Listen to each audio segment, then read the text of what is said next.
네.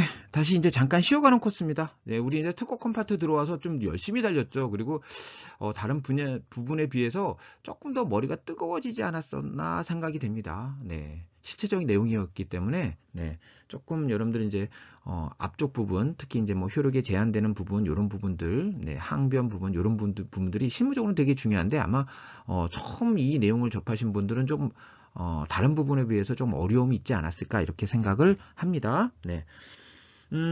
자, 발명의 역사에서 인제 2개 정도 더 보고 가겠습니다. 이제 점점 이제 현대로 오면서 인제 특허법이 끝나면 이제 발명의 역사는 끝나요. 예. 그러니까 뭐 디자인 상표할 때는 뭐 발명의 역사 부분은 뭐 거기까지 싫지는 않았습니다. 자, 먼저 내시경입니다. 예. 근데 제가 이 내시경은 참 이게 최근에 만들어졌을 것 같다는 처음에 예 그런 어떤 생각이 있었어요. 아마 여러분도 그러셨을 것 같아요. '내시경이 뭐 최근에 만들어졌겠지 이런 거. 이런 게 뭐 옛날부터 있었을까?'라고 생각했는데 실제 안 그렇더라고요. 예. 이게 인제 실제 내시경이 이게 1805 년도에 시연이 된 거예요. 물론 내시경이 지금처럼 내시경은 아니죠. 근데 인제 우리가 인제 내시경과 같은 네 촛불을 이용해서 예 이렇게 인제 이렇게 그 우리 몸속 안 네 요거 인제 관찰하는 내시경이 인제 1805 년도에 인제 시연이 됐고요. 네 됐는데 이 인제 내시경이 갖고 있는 우리가 인제 그 가장 근본적인 문제가 뭐냐면 거부감이에요.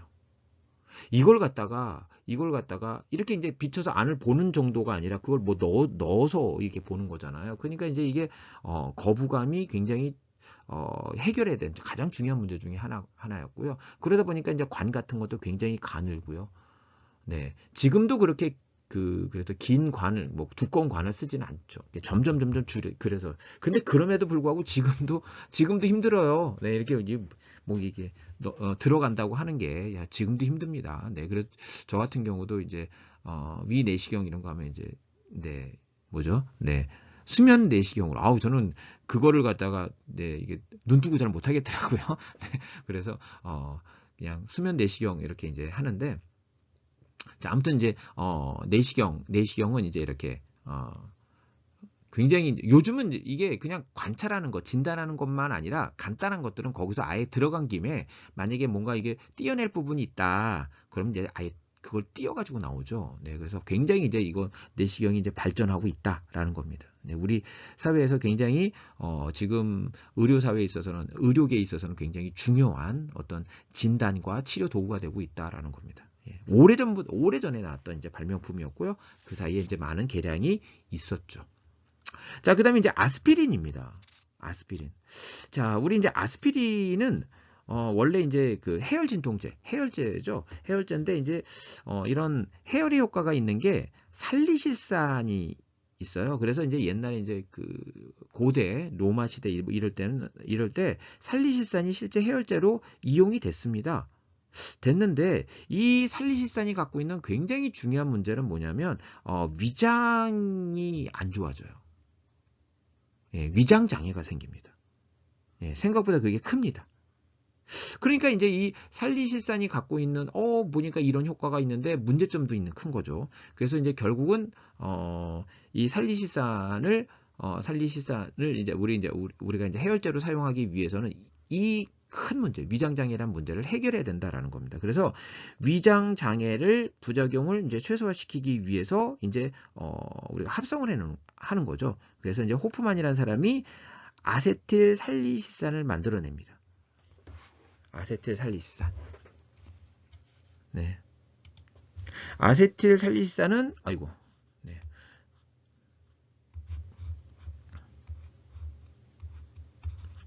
요렇게 생겼죠.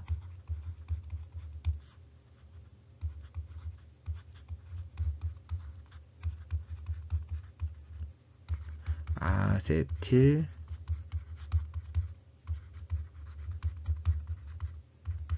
살리실산입니다. 요거를 예. 요거를 이제 호프만이라는 사람이 이 약에 뭐를 이름을 붙였는데 요걸 뭐라고 붙인 거야? 아스피린이라고 붙인 거야. 이게 위대한 약이죠, 진짜. 네. 그래서 인제 이게 언제 출시됐냐면 바이엘사가 1899년에 이거를 출시를 했어요. 1899년입니다. 그럼 여러분 생각해 보십시오. 지금 기준으로 보면 이게 몇 년 지난 겁니까, 이거? 네. 예.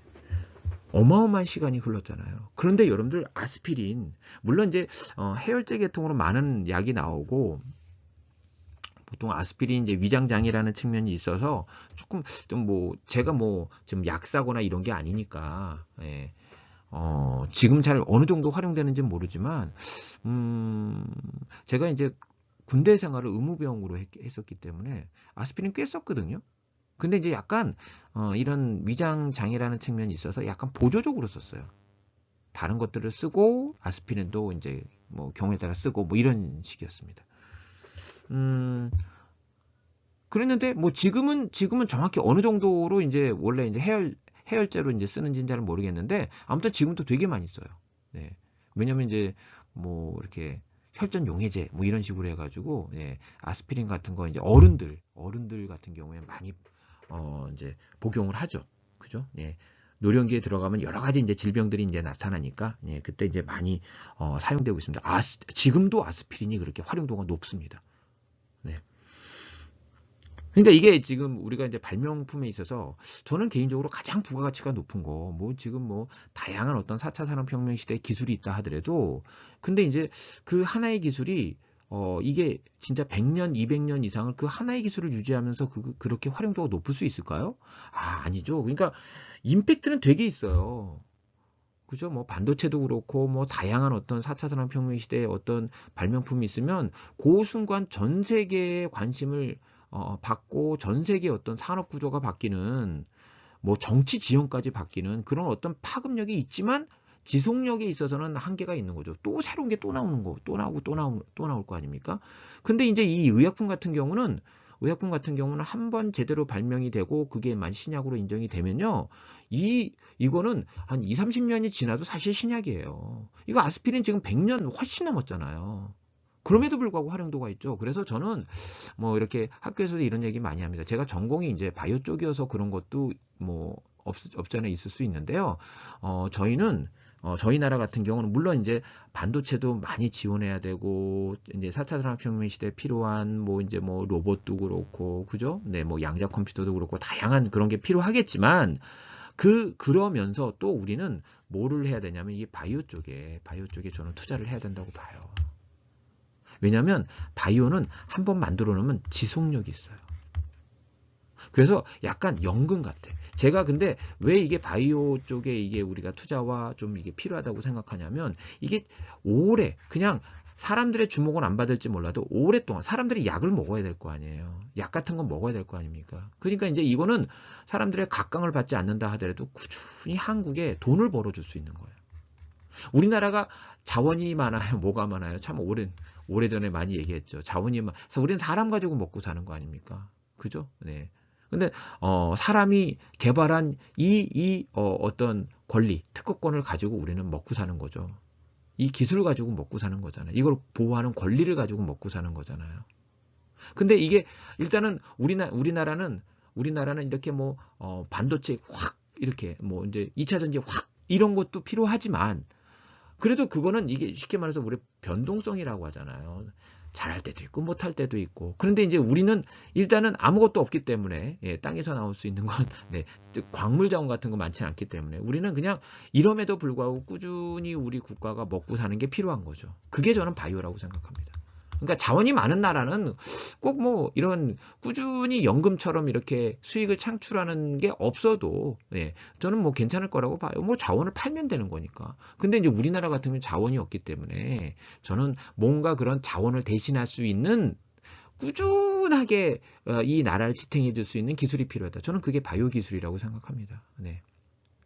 그래서 저는 조금 더 국가가 좀 장기적으로, 그러니까 이 바이오 기술은 한꺼번에 갑자기 획기적인 어떤 결과물이 나오진 않아요. 네, 시간이 많이 필요하니까 지금도 과거에 비해서 많이 이제 쫓아갔거든요. 예, 근데 이제 조금 더 관심을 갖고 지원해서 좀 우리나라가 뭐 꼭 전 세계 뭐 1등 국가, 뭐 우리나라는 1등을 좋아하는데 꼭 1등 국가가 아니더라도 뭔가 우리나라의 먹거리를 계속 제공해 줄 수 있는, 몇 년 먹거리 제공해 주고 끝나는 게 아니라 그냥 꾸준하게 제공해 줄 수 있는 이 바이오 같은 산업 분야의 이제 기술들을 많이 이렇게 지원하고 육성해 주는 것이 저는 좋지 않을까, 이런 생각을 좀 개인적으로 해봅니다. 아무튼 여기서는 그냥 저는 그런 얘기를 하고 싶었어요. 네. 아스피린이라고 하는 이 의약품이 이제 처음 출시된 게 1899년인데